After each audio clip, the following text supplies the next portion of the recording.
Next question देखिए, let f of x बराबर determinant of x q sine x cos x 6 - 1 0 p square p q where p is a constant then d3 f of x बटा d x q 8x बराबर 0 is. And इसका मतलब differentiation हमको करना है 3 times, तब हमको इसका वैल्यू बताना क्या होगा। ठीक ना, पहला ऑप्शन है p, दूसरा p प्लस पी क्यू, तीसरा p माइनस पी क्यू, तीसरा इंडिपेंडेंट एट p। यही हमको आंसर बताना। ठीक ना, तो इसको सॉल्यूशन कैसे हम करेंगे, डिफ्रेंशिएट कर देंगे। ठीक ना, अगर डायरेक्ट डिफ्रेंशिएट करेंगे इसको सॉल्व करके तो लंबा जाएगा सॉल्व करने में।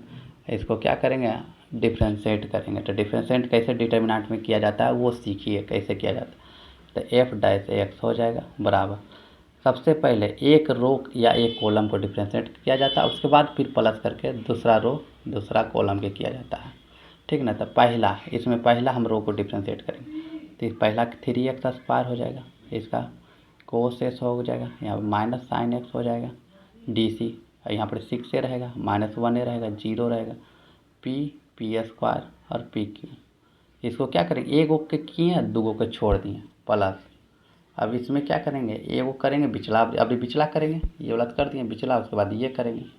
और इसका मतलब क्या हो गया, एक्स क्यू साइन एक्स और कोस एक्स, उसके बाद 6, इसको 6 का 0 हो जाएगा, 0 0, ये हो जाएगा पी स्क्वायर पी क्यू, ये भी कर दिए। अब प्लस में अब करेंगे तीसरा को, तो एक्स क्यू साइन एक्स और कोस एक्स, 6 को रह देंगे, -1 0। अब इसको p तो कांस्टेंट है, कांस्टेंट का डिफरेंशिएशन 0 0 0 0 हो गया बराबर।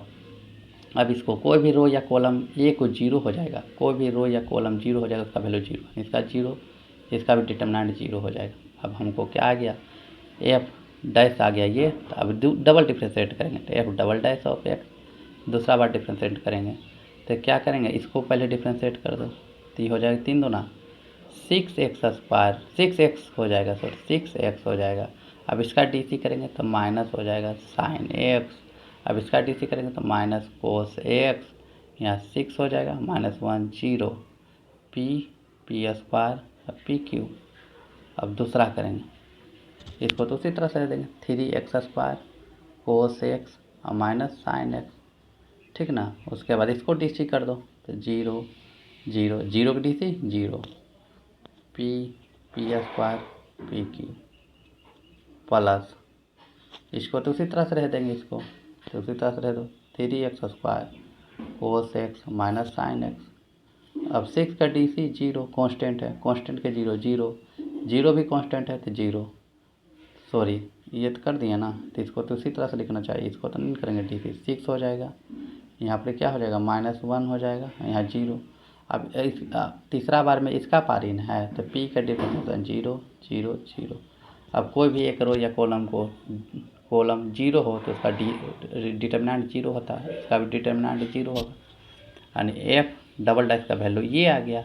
अब ट्रिपल डैश 3 बार डिफ्रेंशिएट करेंगे तो F triple dash of x बराबर, अब डिफ्रेंशिएट करेंगे तो यहाँ 6 हो जाएगा, इसी को डिफ्रेंशिएट पहले करते हैं, यहाँ पर क्या होगा माइनस कोस एक्स हो जाएगा, यहाँ पर क्या होगा प्लस साइन एक्स हो गया ना। उसके बाद 6 है, -1 है, 0 है, p है, पी स्क्वायर है, पी क्यू है, 1 हो गया प्लस। दूसरा करेंगे तो इसको इसी तरह से रह देंगे, यानी 6x minus sine x minus cos x, यहाँ पर दूसरा करेंगे तो 0 6 का 0 0 0 पी स्क्वायर पी क्यू।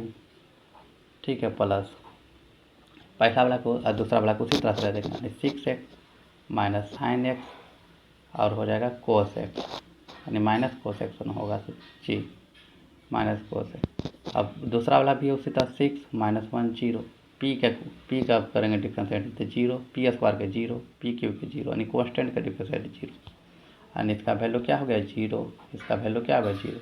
यानी एफ ट्रिपल डैश एक्स का वैल्यू हमको आ गया determinant of 6 minus cos x sine x, और उसके बाद 6 -1 0 पी स्क्वायर और पी क्यू आ गया।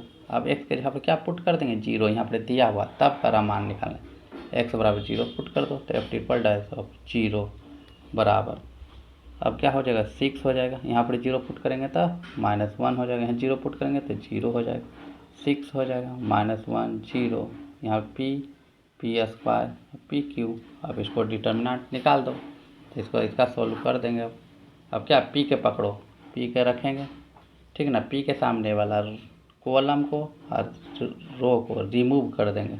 अब इसको माइनस क्या हो जाएगा 6 और -1 +6 हो जाएगा, यानी इसे कैंसिल हो जाएगा, यानी F∼0 बराबर क्या हो जाएगा F∼ x बराबर 0 बराबर क्या आएगा 0 आएगा। इसको मल्टीप्लाई 0 से करेंगे 0, यानी 0 हो जाएगा, यानी इसका सॉल्यूशन क्या हो जाएगा 0। इसका मतलब क्या इंडिपेंडेंट एट पी, पी से क्या है स्वतंत्र है, डिपेंडेंट है, यही इसका आंसर हो जाएगा।